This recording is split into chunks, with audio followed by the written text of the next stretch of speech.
We still have one. One more to go. One more. This is the one we just had is called Gurage, and the next one is Oromo. It's the largest tribe in Ethiopia, and the language called Oromia. Tell your name. My name is Karen, Karen Olsen, Olsen. What are you doing here? Well, Rana, he's the president of the local Nepali Ethnic Society, and he's a friend of mine. We actually work together in the same office. And I'm the American acoustic performer today, along with all these other good folks. And he invited me to do a few American songs in addition to all the other songs and dances going on here. And I also designed the the posters and the festival programs. What do you think about what you're seeing? It looks very nice so far. I saw some of the rehearsal yesterday, but I think the real thing is even better. I haven't seen everything. And what made you get up there and dance?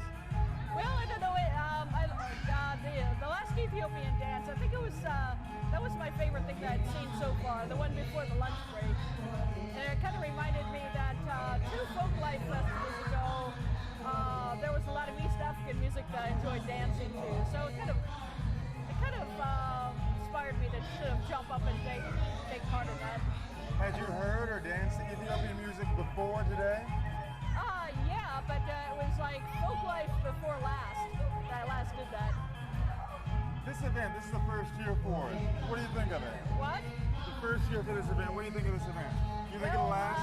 Well, considering that we're competing with the Bite of Seattle this weekend, it seemed to have a good start. What do you think the purpose is of this event? What? What's the purpose? The purpose, I don't know. I think it's to get these different communities some more visibility, as well as to engage the younger performers, to get them more involved, to give them performance opportunities. Do you think this event will survive? Do you think it'll be here next year? Well, I mean, anything is possible. I don't, it's really hard to say for sure. It depends on the budget to put the thing on and all that, and how much promotion and advertising we can get done, and how many other people and organizations we can get on board. The more support from the community, the better, I suppose. You think that's important? Yeah. Thanks, Karen. All right. We'll drop this down. We'll drop it down with...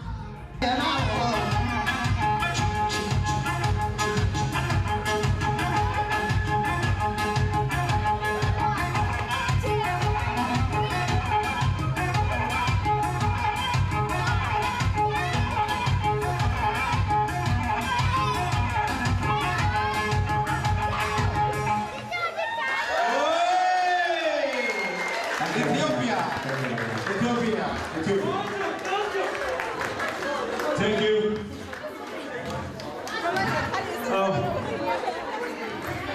One more. Okay. Because you already worked out here. So there you go.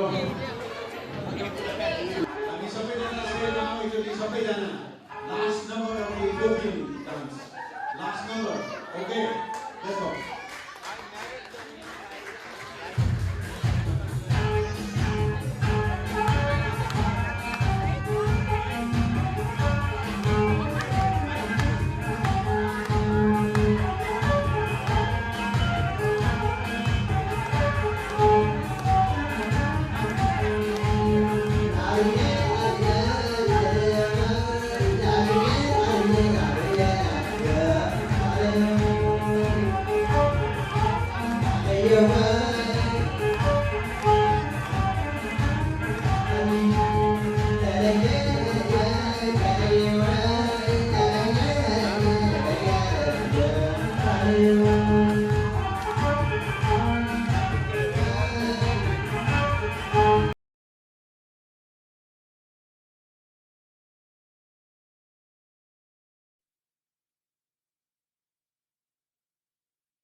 That's good. Okay.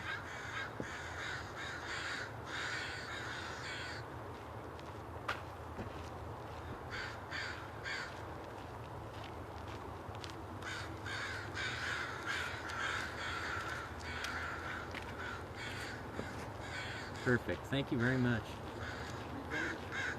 We're with the Seattle Channel, and we have a monthly program called City Stream, and we're doing a segment about the reservoir.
Fence action here.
Reflecting pond at the park.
something about Olmsted's idea of a oasis in the city.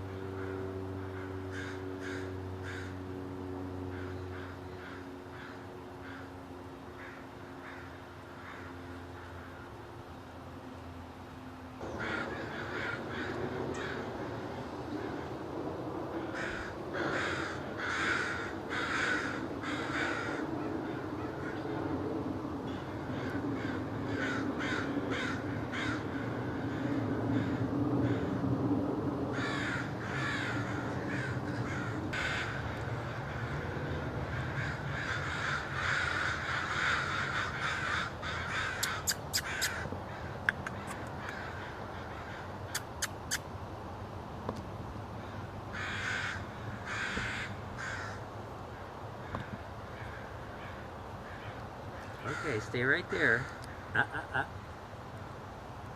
Stay there.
This is the amphitheater area.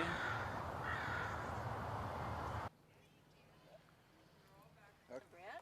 Can you give him some bread? Come on, get that. How about a piece of bread? Here, let's do that. Now he'll pay attention to you. How tight are you?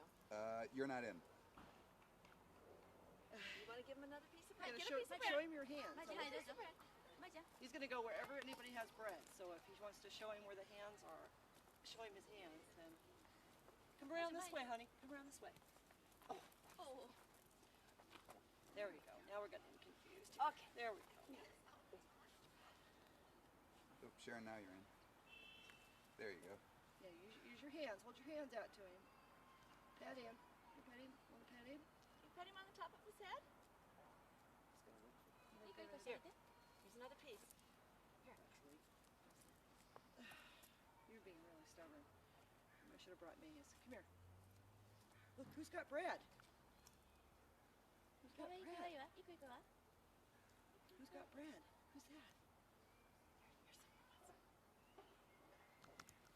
you show him?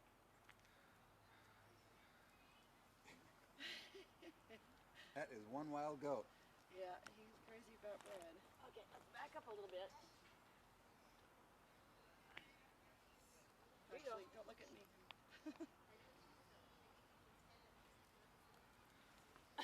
I know, it's like he knows who has it. That's the problem. Oh, this isn't working. No. Okay. All right, let's think here. What can we do? Let's hide it. They're not, the problem isn't goats, they're not dumb. Yeah. They actually know what's going on. So, where'd you go? Where you go? Quit. Take that to him. Go feed him.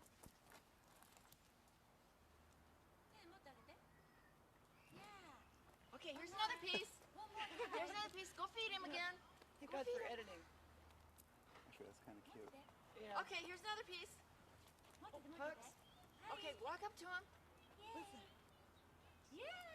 Okay, hold it out like that when you go the next time, okay? Hold it out to him.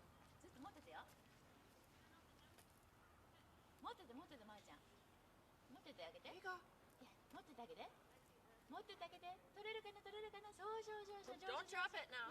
Don't drop it this time. Hold on to it. Hold on to it. Don't drop it. He won't hurt 落 you. とさないで持ってってあげてよ。落としたら食べられないんだから。 Hux. ね、持ってってあげて持ってってあげて。そうそうそうそう。上手上手。 Good job. 持ってってあ Okay, げて here。we go. 持ってってあげてよ。落としたら Whoops, don't drop it. いやー。持ってってあげてね。 Sorry, Huxley. Excuse you. Do we have another piece of bread? We do. Let's get one more piece of bread and then we're done. Yeah, if he can actually hold his hand, if he'll hold his hand close to his face, he'll come right up and 持ってってあげて。 Hold he it. won't hurt him. Hold it right here. Hold the bread right close to him. この辺で。この辺で持ってて。 Do you want to work with them? オッケー。こうやって持ってってあげて。 Put him on the こうやってしないでこうやって。 Right. こうやって will jump up on the 近くで。 fence. Oh, wow. そうそうそうそう。 I mean, like そう this. そうそうそう。 Come here. Push well set up. Turn around. そうよ。 Turn 落としたら around. 食べられないからね。持ってってあげてね。 Look 持っ at てってあ who's げて。 got 持ってってあ bread. げて。そうそうそうそう。持ってってあげてってずっと。こうやってずっと持ってってあげて。そうそうそうそうそうそう。持ってってあげてねずっと。まず持ってってあげてよ。はい。持ってってあげるのよずっと。Keep it break. ひょー。持ってってあげて。 That was cute. So you're gonna explode. I think we got it. You're very, very. I didn't watch it. He's like, いい okay. 子いい子してあげて。いい子いい子して。いい子いい子。うん、ここ。いい There 子いい you 子。 go. Huxley, stay over there. 頭も頭も。頭も頭も。 Pretty little goat. もっと長いことずっとずっといい子いい子して。 hide, you have a place to do that. They also need to hide not only from people but from each other, so they can have a little bit of solitude once in a while. Well, we designed this exhibit to provide them the needs that they may have so they can make decisions. There are several territories involved in this exhibit, so gorillas don't like to get wet, so that's a great management tool that we have. We can turn the irrigation system on in order to get them to come in the evening. They sleep indoors every night. They have their own bedrooms. She was born last year.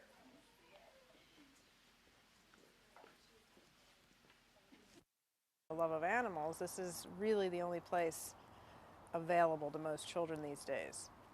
And why is that important? It's important because if we're going to save any piece of the planet at all, the children who are growing up now are going to have a strong sense of stewardship about what's left to preserve and take care of what's there. And the only way they will learn that is when they're young, being exposed to the natural world, to animals, and understanding their needs. So, what is it that you have tried to teach your child? How is the zoo? Well, we've used the zoo as a way for her to understand sort of the interrelatedness, so to speak, of everything. And the zoo has been a schoolroom in that sense. She's very sophisticated about animals, about what they need, and what their sort of needs are as part of a whole. I hate to, it sounds kind of trite, but they're all interconnected, they all are interdependent. And for them, for children to kind of grow up understanding that we need them as much as they need us is very important, because then you question everything you do as to how it will affect things in the long run. And that's something that's been missing for a long time. So, responsibility is important. Responsibility and thinking in long terms. So what will this mean in 100 years? What will we do here? What will it mean in 100 years? And so the zoo has been very important for teaching Kina about that, about a love of nature, what they call biophilia, which is a big word. My thought just left. Micah, do you have anything? God, I think she's Look at the, we've got what we need. are they nesting? Yeah, I mean, they're up there. Well, they were thinking that they might actually Really? produce a clutch. I don't know what's happening. Maybe what would be the pitch to the $1 million? Oh, that's true. Yeah. So, yeah, you're sitting across from Bill Gates. And Right. He's got What's 5 the to 10 pitch? million. What's the pitch? Right, what's the pitch? Well, to me, quintessentially, the zoo represents an educational experience that's not really an educational experience. In other words, the child comes in, enjoys himself, has a wonderful time, relates to the animals, and the research about children and learning has shown that all the great conservationists have experienced nature as a child and have felt a sense of responsibility towards the animals, towards nature, towards the natural world, a sense of stewardship. And you have to build that early. And the zoo really is the only way we have in this community right now to teach that to children in the schools and also as part of their play, as part of their experience of the city. And the zoo also presents a natural habitat for these animals, which is very important as part of the context for them to understand. So that to me is what the zoo represents. There's also all kinds of conservation projects going on, and that's important too, but critically for me, the zoo serves the purpose of educating our young to understand their role in preservation and stewardship of the land and of the animals. And how's the $125 million going to be used? It's broken down into a series of kind of discrete pockets. There will be some new exhibitry. There will be a lot of rehabilitation of existing exhibitry so that the animals will be in better environments. Can I stop you for a second? Can you do that in the form of a need? We need new, you know, sort of. Oh, that's good. Yeah. We need new environment. I mean, we Or need. new habitats for, do your 3 lists, whatever they are. Yeah, the 3 lists. Yeah. We need to build new exhibits, but we also, more importantly, need to rehabilitate the existing exhibits to put the animals we have into exhibits and environments that are better for them and that also provide the right context for someone looking at them to come away with the right message. There is no justification for putting animals in cages unless they serve a higher purpose, and in this case the higher purpose is educational, to let people understand what we have to do for them in the wild to make that jump, that extrapolation of what we're presenting. Then we also want to endow the zoo. We want to create a fund so that we don't have to go fight City Hall every year for the money. We want to endow the education programs for all the school children. We want to endow our conservation programs. And we have also built into this $125 million 3 years of operating, which is quite a lot of money, because we know that when you're going through a campaign, it's harder to raise money for operating. Yeah, nicely done. Very nicely. She's smart and articulate. Nicely done. I don't remember what the rest of it is. So, Do you want to interview? what do you think?